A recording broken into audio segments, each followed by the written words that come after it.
head down in there, in case there's a map.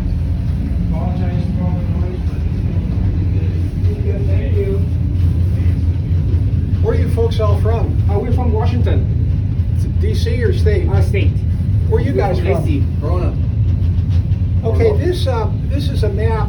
We have a larger one in the ward room, but the ward room is closed. This represents the operational history of the USS Iowa during its lifetime. She was commissioned in 1943 and then finally decommissioned in 1990. She was commissioned initially in 43, decommissioned in 49, recommissioned for Korea, decommissioned in 58, and then recommissioned when Reagan became president in the 1980s. So everything in white represents World War II. Everything in yellow represents Korea. And everything in red represents the Cold War. So for our purposes, this represents all of World War II. So the executive tour, after the ship was commissioned in 1943, she went to sea for sea trials, and then she did convoy duty in the North Atlantic because we thought the German battleship, the Tirpitz, might come out. The ship then went back to Norfolk, and they made a couple of improvements on her. They put a bathtub on her and also 2 armored elevators. And they basically picked up President Roosevelt and took him to Melzir Kabir, North Africa, which is east of Casablanca. The president flew to Cairo for a conference with Churchill and Chiang Kai-shek. And he flew to Tehran to meet with Stalin and Churchill, back to Cairo. The president then flew to Tunisia. From Tunisia, he went to Malta, from Malta to Sicily to meet with Mark Clark and General Patton. And then he flew down here to Dakar and he took the ship home. And then the ship transited the Panama Canal and went to war and spent the rest of the war in the Western Pacific. So this represents the World War II aspects of the ship, and all these little explosions represent combat operations, mainly gunfighter support. So this is Japan up here. This is Japan up here. This is Saipan, Tinian. These are the Philippines down in here. This is the South China Seas, which are disputed between China and other nations. This is Borneo, Indonesia, Australia. This is New Guinea. This is Guadalcanal here, New Zealand, and this is New Caledonia. So the Guadalcanal battles were fought here, but they were fought before the ship was commissioned. The Battle of the Coral Sea was fought here. The Battle of Midway was fought up here, but this ship was not involved. So this is sort of the big view. So what we're going to do is we're going to go up into the captain's cabin, and this is what Mr. Roosevelt said.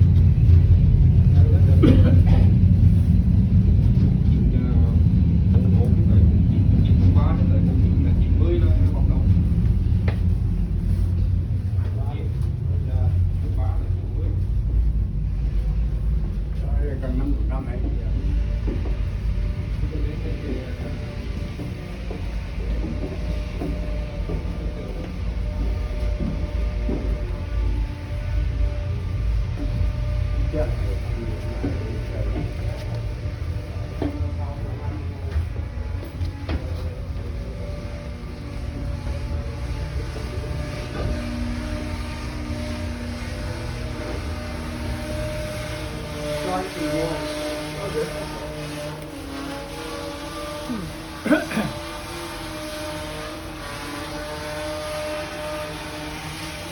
So this is the captain's report bottom.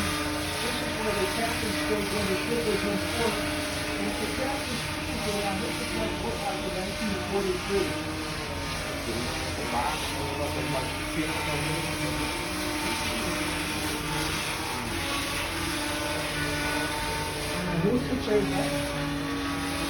It's a reproduction, or it's a period piece, but not.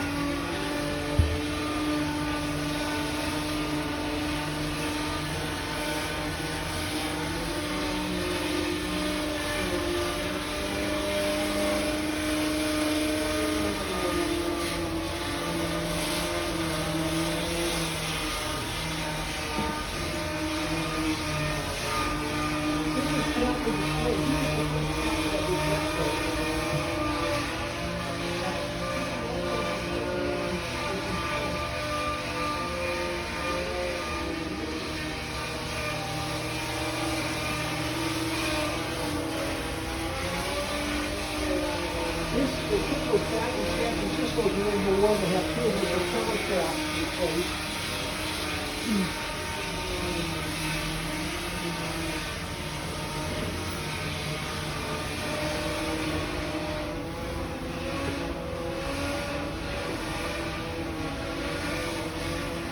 This is what the cabin looked like when Mr. Roosevelt was aboard. So the sofa would be right in there. The door's over there. There would be a coffee table right here and an ashtray over there. And then you can see the doors over that way. These are the elevators they put in. So we were right here. Where we would be up here, there's a 5-inch gun.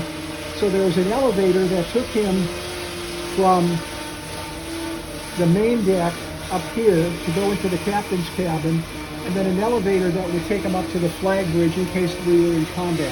Of course, we didn't have a TV.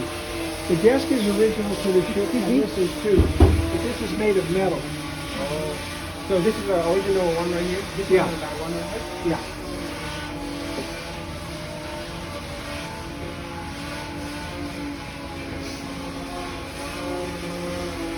And then this is us crossing the Panama Canal.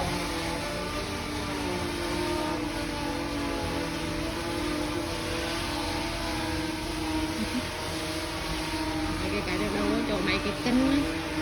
So this is Roosevelt with Stalin and Churchill at the Tehran Conference. This took place in November, December 1943, and the landings at Normandy took place in June of 1944. And this is an Airlicon anti-aircraft gun. That's the president seated. That's Captain McRae, and he's talking to the crew. Now, we've had 3 presidents on the ship. President Roosevelt, George Herbert Walker Bush,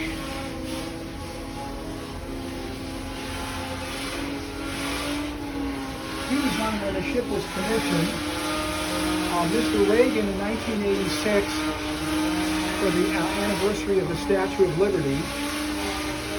And then Biden was on the ship back in 2022 when we had all the problems with the shipping in the harbor.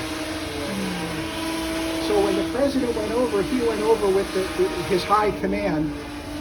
And these were the gentlemen on the ship who were with him.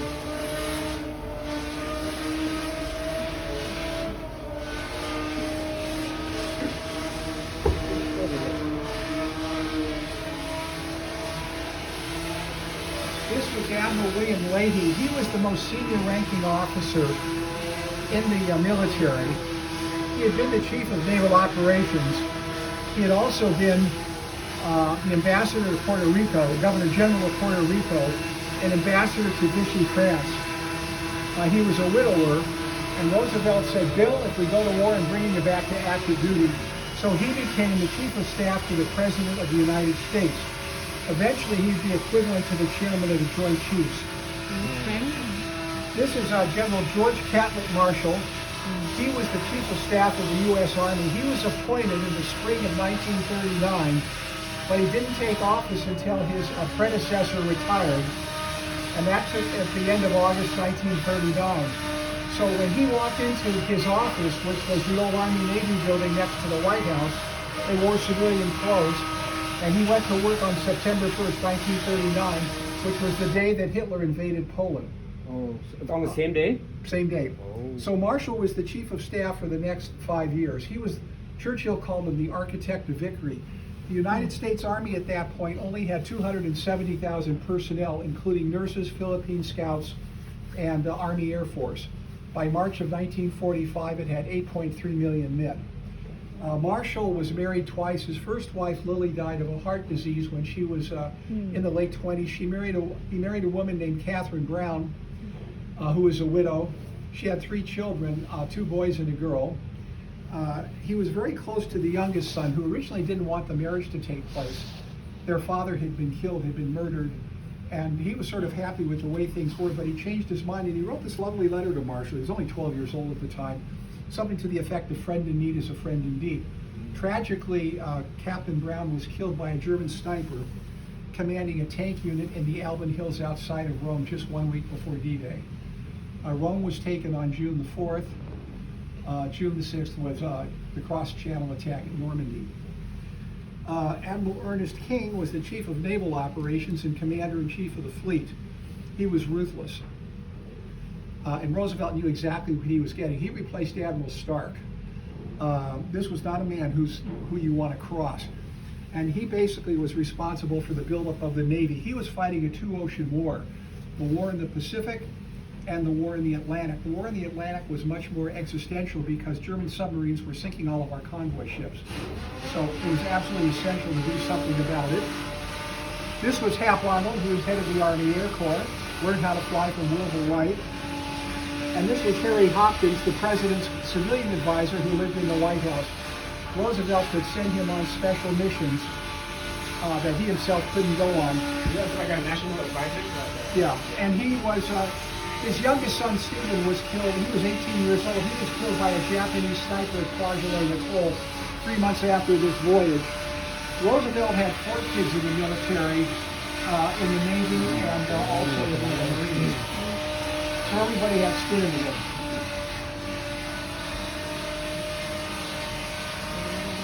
I was going to the bedroom, Joe.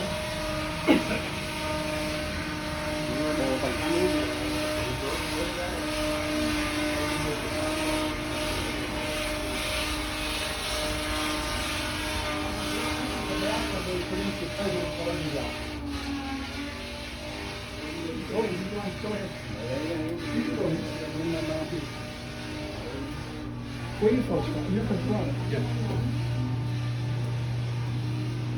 Offices in Toronto, they're not really wood because wood can't catch on fire.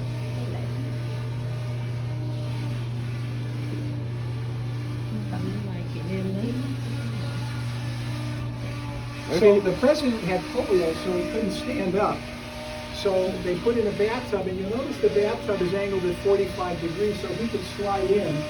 And then he was powerful from the chest up, so he could push himself up and get himself out. He had a valet who helped him get dressed and everything. Oh.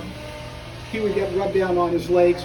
He suffered from sinus issues. He needed his physician, Admiral McIntyre, was an ear, nose, and throat doctor. So Roosevelt hated air conditioning, number one. And of course, Washington in the summertime was muggy and air conditioning didn't help him. That's why he liked to go to what's now called Camp David in the Canupton Mountains. Also, it was at an elevation of several thousand feet. It turned out after this voyage, he was quite ill, and he went to Bethesda Naval Hospital at the urging of his daughter, and it turned out he had an enlarged heart. And so the doctor was basically a cardiologist, and he became the president's personal physician. They treated him with digitalis in order to get his heart the right size, and also cut his cigarettes and his smoking and his liquor considerably. He liked martinis. They were terrible martinis, and he liked to smoke cigarettes. So but they didn't cut it out entirely. Probably Cuban cigarettes. I know.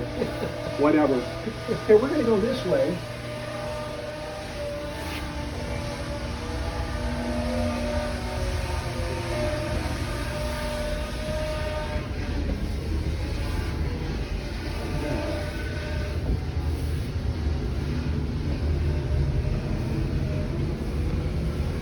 This is the galley. You can go in and take pictures if you want.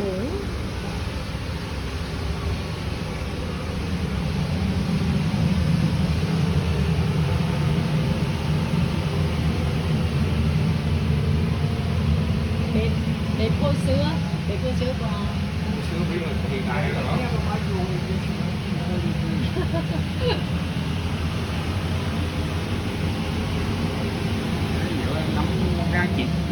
Năm 1930 Về cái năm 1940 luôn á. 50 năm. 50 năm là Thì về cái đó. Mà trên cái tàu chúng cả là nhà nó ở nhà bên đây.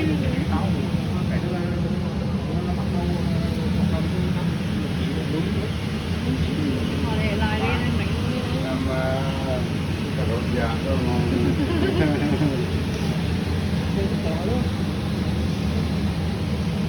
tôi già heo cũng là Để cái tấm của như là nó như là miếng cả đôi ham đôi nữa.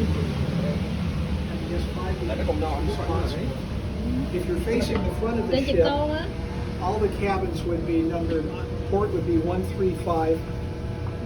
Excuse me. Would be 246. So That would be number, that would be 0 in there, then 2, 4, and then on the other side it would be 1, 3, 5. So you always knew where you were, how far from the front or the back of the ship, and whether you were on the right or left side of the ship. So it's an address system, it's called a bullseye.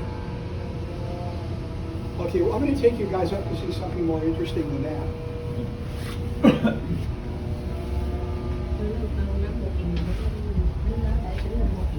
Junior officers live down Chưa here. đẹp đó nữa.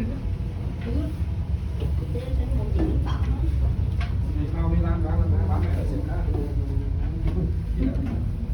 Chưa sinh ra. Thời cổ cổ. Hoạt động sẵn ở đây đi. Ready? Đi đến. Okay, this is Lung lay sữa của chúng. Con mình biết không đi.